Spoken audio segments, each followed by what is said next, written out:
Okay, so I want to give you a quick demo on getting started on either the cone, the cube, or the cylinder, because once you finish the sphere, you have two more to do. With the cube, let's open that layer up, show you what that looks like. What I've done is simply created a square using the square tool, and then use the straight line tool to make two parallel edges on the sides. When I create the first square, I use a mid-tone and then I fill it with the paint box. When I do the line up here that's parallel, I use a lighter color and then I attach it here with a lighter color and here with a lighter color and fill that with the paint bucket as well in the lighter color. Then I change over to this side and make a straight edge line straight down parallel to this one and the line down here, and I paint back at this. This should be a darker tone. And this will set up your cube. Now you don't have to make these in this same direction. You could have this side and the top over here, or you could see the side and the bottom if you wanted. Either way, with the cube you should be seeing three sides. One of the sides should be light, one should be dark, and one should be mid-tone. You can change and put them in whatever order you want. That's going to determine where your light source is coming from. In this case, my light source is coming from this direction. A little bit in the front, mostly from the top, but not so much on this side. When you're ready, you're going to create a new layer and also create a drop shadow, making sure the drop shadow is in the back. The next step is to smooth out any lines you have up here or on the side and create what's called a gradient on this part, on all the sides. And you'll want to use very low flow on that so you can do it slowly. That'll be adding darkness to the sides. Okay, maybe we want a little more flow than that.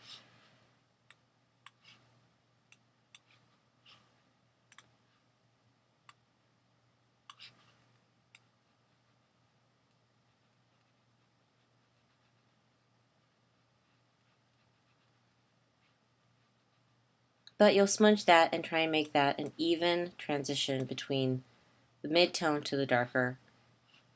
The light color will probably stay the same. You could add a little bit to the corners, and the dark should probably stay the same too. Now for the next one, the cone. The cone is a rectangle shape. So what I've done is I actually started with a circle, and then I cut away the other two straight edges with my straight edge tool and erased it. The cone comes from a triangle, but the bottom is curved. We want to keep that in mind. Now, when you're doing the shading for this one, and let's say, no, that'd be the right layer. Let's say my light source is from over here.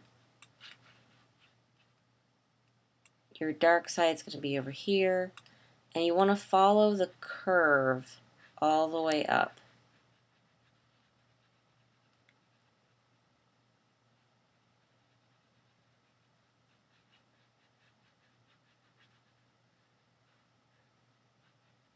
And we're also going to look for that mid-tone and the drop shadow. Remember, this thing is a sphere all the way around, so it's going to have a bit of a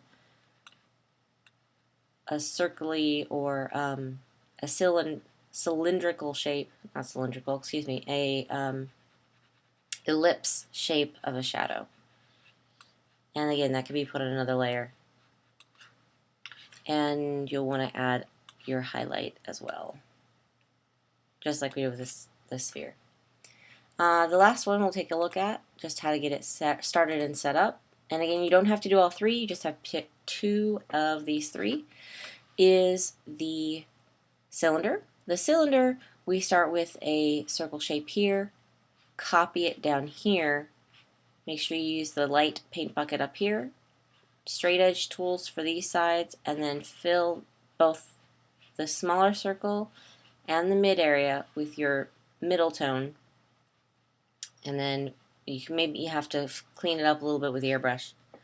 After that, pick the side where the light's coming from and add your dark and your light tones, and you're going to blend those. And again, don't forget your drop shadow.